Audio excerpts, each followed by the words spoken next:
Hey gang, how are you today? It is so good to be here with you.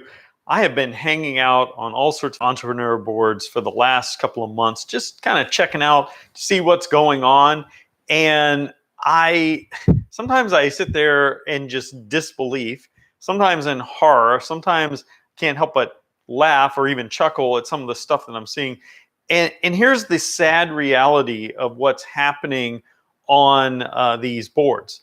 And that is that there are a lot of people that really, really, really want to be free. They want their freedom. And I will never, ever put down an entrepreneur for wanting to go after their dreams. But I'm telling you that many of them are going about it all the wrong way. And here's what I mean by that. Do you even know who your audience is? Many times I'm on these entrepreneur chat boards, and they are, let's say it's there to, the chat board is there to encourage one another. And all of a sudden somebody posts the link in there. Now they're not supposed to do this, but they do it anyways. They post a link on there and they say, if anybody wants to make $5,000 a week, let me know. Well, who doesn't want to make $5,000 a week? But the problem is the vagueness in it. As soon as I see someone say, oh, I quit my day job and I make $30,000 a week, you can ask me how to do that. Immediately the red flags go up for me. And here's why. One, it's vague. They're just saying, I made 30,000. They didn't say that, there's a possibility I can make 30,000. They didn't say how they made 30,000. They could have had it donated to them. They could have had it They could have inherited it. We don't know how they made that 30,000 or that 5,000 or the $500, whatever the case may be that they're talking about. So here's the issue.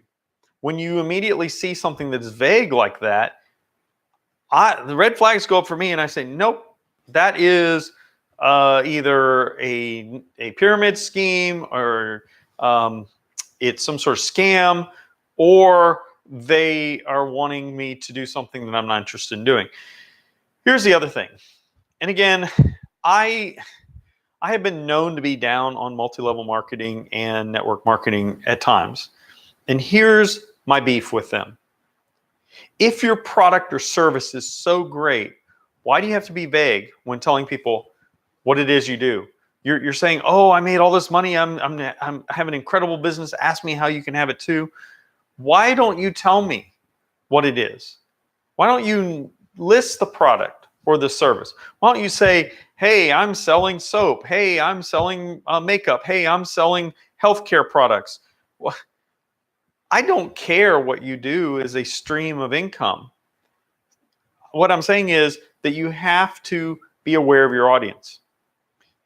We live in the 21st century, and in the 20th century was born the network marketing, multi-level marketing platform.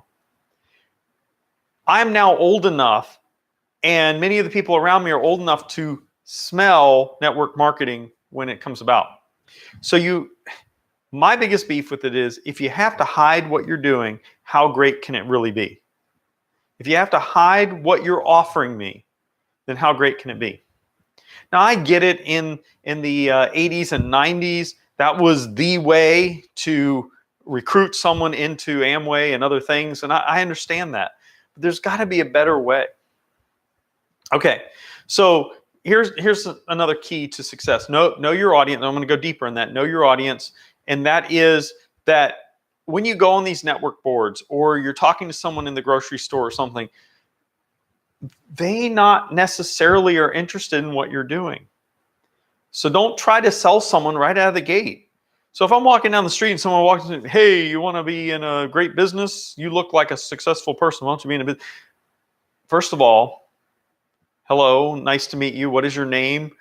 And tell me, what is it you do? Don't just use vague terminology. Know your target audience much better than it is. These networking boards where entrepreneurs hang out, everybody's trying to sell everybody on the next best thing. And at some point I asked myself, who's actually making money here? Because you all are trying to sell to each other and you're not actually selling to anyone else.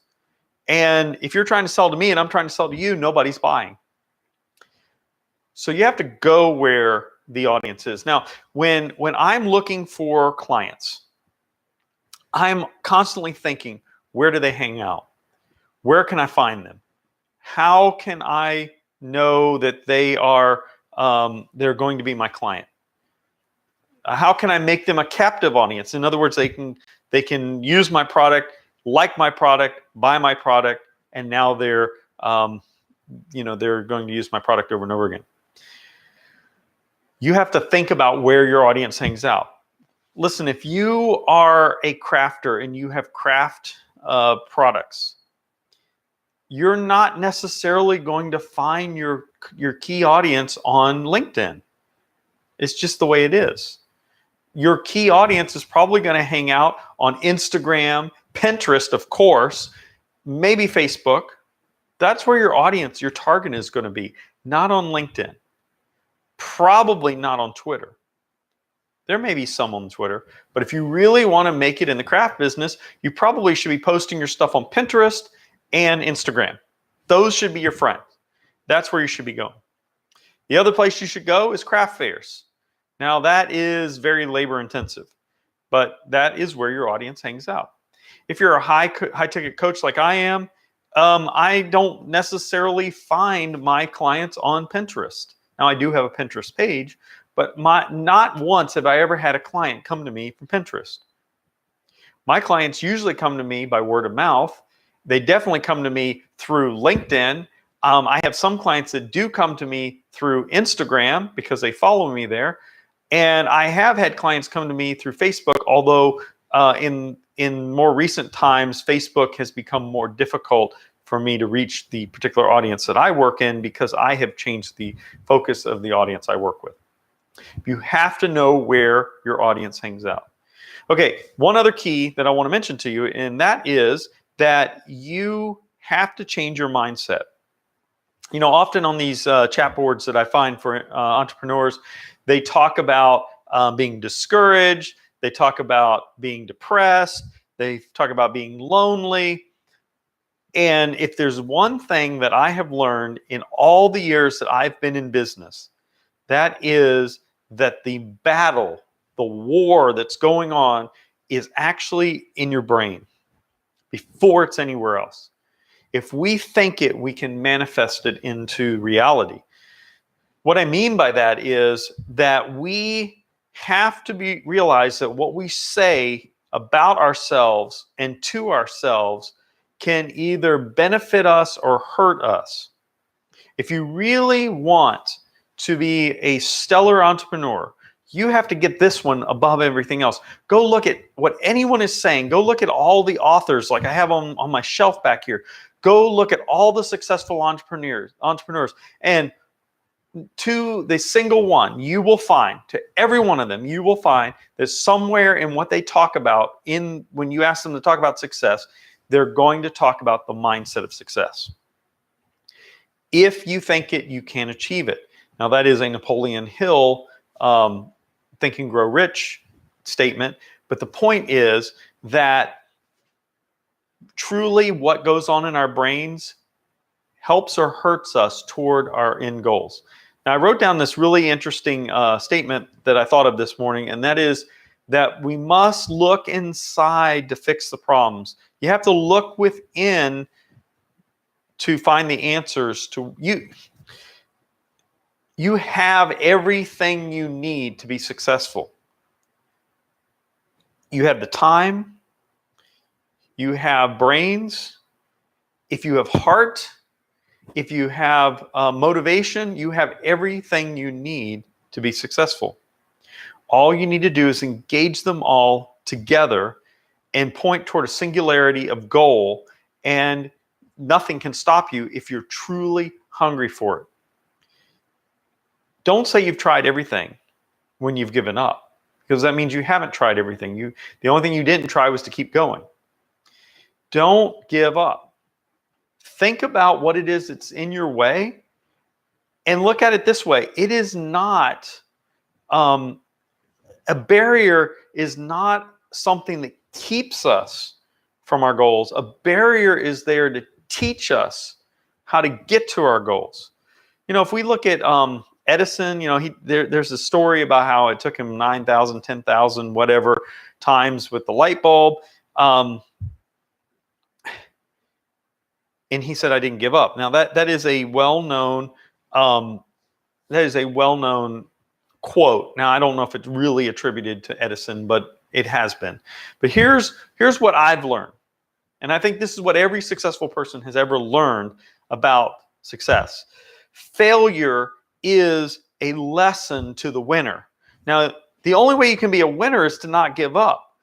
It doesn't mean that you don't fail along the way. I can't tell you how many times I failed. But if you say, this is a lesson, don't say I'm a failure. Say I'm a learner. Don't say I've failed. Say I've found a way not to do it. You see, it's all about how we change, how we talk to ourselves and talk about ourselves, talk about the situation we're in. If you truly want to grow, take your failures and create them into learning opportunities. They're lessons for you to grow. They're lessons for you to know how not to do something so that you don't perpetuate failure. Failure is when you say, it didn't work, and you sit down and you give up. That's real failure. That is terrible failure. If you're really an entrepreneur, I'm not necessarily meaning that you stumbled upon an idea and you're trying to take it to market. I mean, most entrepreneurs that I know, real entrepreneurs, they have had something deep within inside of them that's almost screaming out to get out. To me, entrepreneurship is all about passion. Passion is this thing where we have to do, to be, to experience. And we are not satisfied until we have reached our goals. But once we've reached our goals, it doesn't mean that we're done. It's kind of like stairs. Okay, if you would imagine steps in your house or going into your house, you don't step on the first step and then you're done. You step on the first step and then you step on the next step and so forth. Your goal, you can't say my goal in life is to step on the first step. You would never go up the stairs. You'd never enter the building, go to the second floor, the third floor, whatever floor it is. You will go nowhere if your goal is just one step. A key to success is you have to take all the steps. You may not know what's at the top, but you know where you're going. I know where I'm going. I'm going up.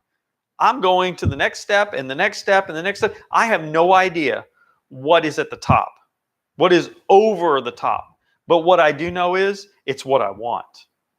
It's what I'm passionate about. It's what I desire. It's what I need. And I am not satisfied unless I'm taking the steps.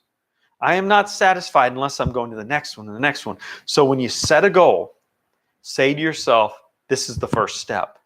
I've got multiple steps to go. And you know what? Life is all about taking the stairs. Life is all about taking the next step and the next step and the next step. Today is the day to say I can. Today is the day to say I will. Today is the day to say this is mine. Today is not the day to give up. Keep going. Do not give up. I'm Dr. Foster, the success coach with MaximumChange.com. I help entrepreneurs build their empire, and I would love to help you. Have a good day.